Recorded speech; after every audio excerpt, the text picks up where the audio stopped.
Bonjour Laura, tout le monde se souvient bien sûr qu'on a parlé il y a quelques jours du Duodé, cette opération destinée à favoriser l'insertion, l'inclusion des personnes handicapées dans le monde du travail, le nôtre. Et bien ce matin, Laura, vous allez nous présenter une application destinée à faciliter le quotidien de ces personnes handicapées. Oui, il y a 12 millions de Français qui vivent avec un handicap et 80%. Pour 80%, ce handicap n'est pas visible. Et donc, cette application s'attaque justement à ce handicap non visible quand quelqu'un a besoin d'aide dans la rue pour faire quelque chose, mais il ne sait pas comment formuler, comment demander de l'aide à quelqu'un. Et puis, les personnes qui passent à côté de lui ne voient pas qu'il est en situation de handicap parce qu'il n'a pas de fauteuil roulant. Donc, l'idée de cette application, c'est de mettre en relation des gens qui sont volontaires, qui ont envie d'aider, avec des personnes qui ont besoin d'aide. Donc, c'est plutôt une belle idée. Oui. Elle a été développée à Sofia Antipolis. Et je suis allée dans une ville que je connais très peu, Nice, pour rencontrer le fondateur de l'application.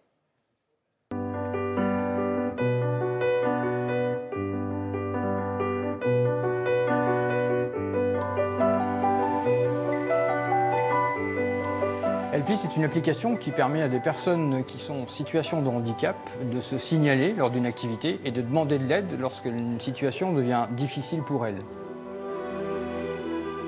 C'est basé sur un monde collaboratif. En fait, la personne se construit une communauté d'aidants ou d'anonymes qui ont téléchargé l'application et qui, à un moment donné, vont recevoir une demande d'aide de la personne qui est en difficulté.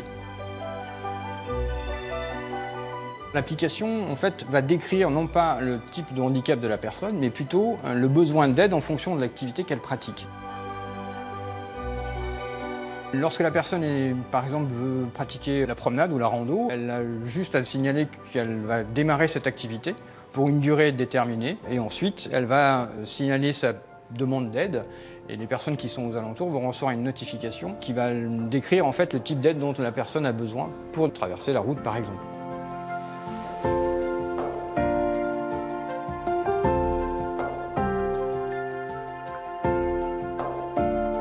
Ce qui motive les personnes à télécharger l'application, c'est la bienveillance, l'envie d'aider les autres, la citoyenneté, parce que c'est un acte citoyen en soi. J'ai eu l'idée à partir d'une expérience personnelle, puisque une de mes filles a un handicap invisible. Plutôt que de porter un gilet jaune stigmatisant avec un logo de handicap, on s'est un petit peu creusé la tête pour savoir qu'est-ce qu'on pourrait faire pour qu'on n'ait pas à justifier le handicap invisible. On a eu plutôt envie de décrire le type de besoin dans des situations bien précises. Et c'est en ça que l'application est plutôt intéressante. Lorsqu'on a lancé les premières campagnes de financement, j'ai eu plein de messages positifs, à la fois de la communauté valide, mais surtout de la communauté du handicap, qui m'ont dit c'est une idée absolument géniale. C'est ce qui nous manque aujourd'hui, il nous manque juste un budget pour développer l'application sous iOS. Et on va très prochainement lancer une campagne sur KissKissBankBank.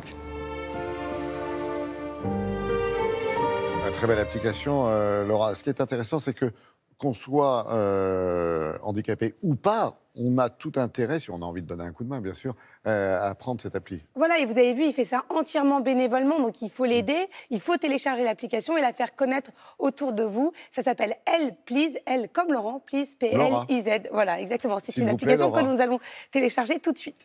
Merci beaucoup.